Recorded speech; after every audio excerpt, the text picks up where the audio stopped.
outlook on that. Al Gore lives on my street.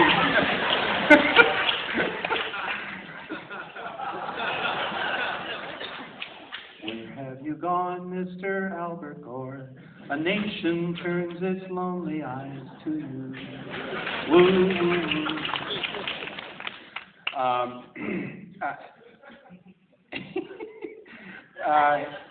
Oh, that's right. Yeah, when we went to number 3, that's right. We beat Inconvenient Truth, which is now number 4, which I feel kind of bad about, actually, because, you know, it was such an important film. I hope that Al Gore throws his hat into the ring here, and it's not an endorsement. I'm just saying I'm not overly thrilled yet with anything I've seen, and we need Democrats with a spine. And what part of the victory in November didn't they understand? I just don't understand that. So, I think we need to put together a ticket that's going to win, and it's really going to come down to Ohio and Florida again. So, what would win in Ohio and Florida? And I think we just need to be ruthless like that at this point. And I think when you mentioned Gore, Obama to people, that sounds like something that would win. I think people are generally going to vote for whatever the D is beside the name. I don't think at some point they're not going to care about the name. They're going to care about the D, and that's going to be it. And because we can't take this anymore. Now, having said that, Mr. Bloomberg, I think, is going to run as an independent. He's very liberal, and he will pull votes away, not from the Republicans, but from the Democrats.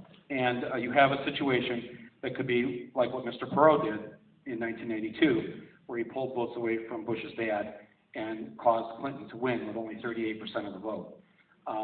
That's all Clinton got.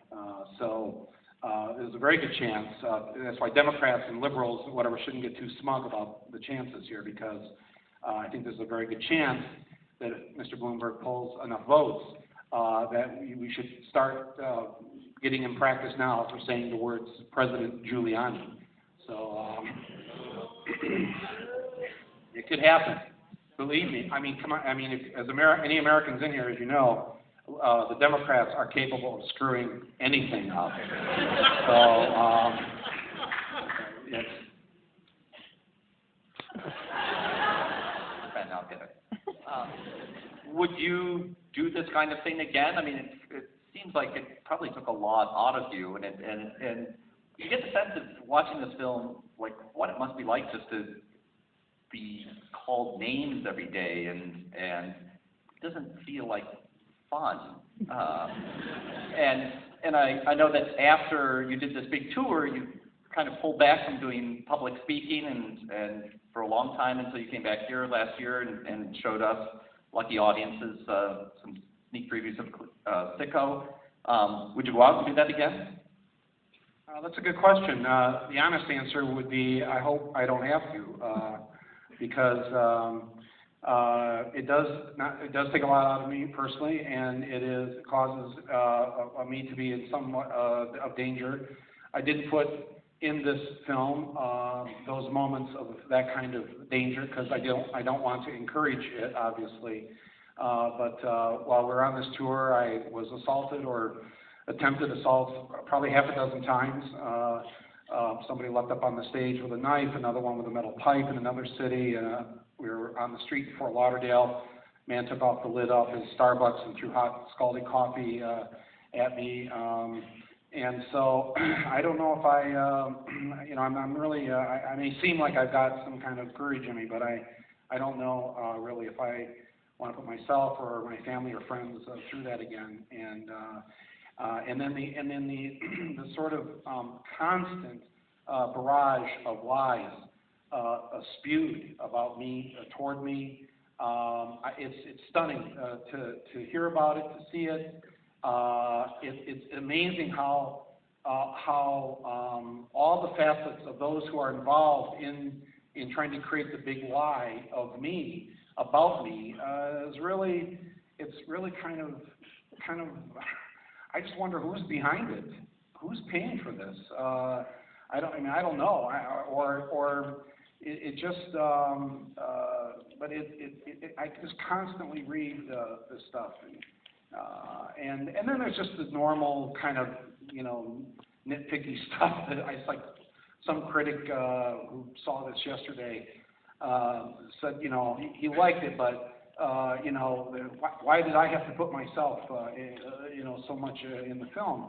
And I'm thinking, what an odd comment, because you know, it'd be like U2 doing a concert film, but Bono couldn't be in the film, you know, or not that I'm Bono, but it's just, you know, and again, I just think he has the same problem I have, is that I'm not very easy on the eyes, and I'm you know, I don't blame him for that, and he should just say that. I'm not offended by that sort of thing, but you know, you and I have talked about this, Tom. I mean, it's kind of the sort of, I mean, it comes even from Canadians now. This sort of this disinformation campaign about me, and it's. You know, I mostly have chosen just to ignore it and trust that people have a brain and they'll figure it out. But at some point, you just kind of go, geez, I mean, it just is there's like, right now, there's been 10 or so books written about me. There's almost a dozen documentaries been made about me. All, you know, hate Michael Moore, anti-Michael Moore, all this kind of stuff. And it's just.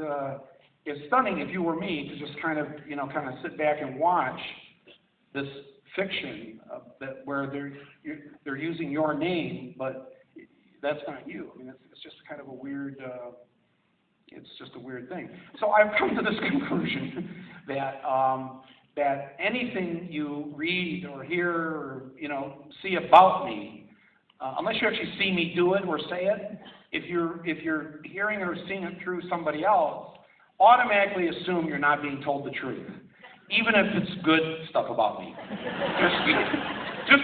think we just take a blanket thing. If I didn't hear him say that, or I didn't see him do that, somebody is pulling my chain for some reason, and that will be the interesting documentary that will maybe be made someday, in terms of how could there be this many books or documentaries made about a guy who, has made, I haven't made that many movies, really, 4 or 5 documentaries.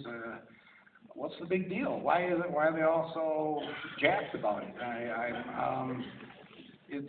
don't know. I don't know, but I don't know where I'm going with this, but.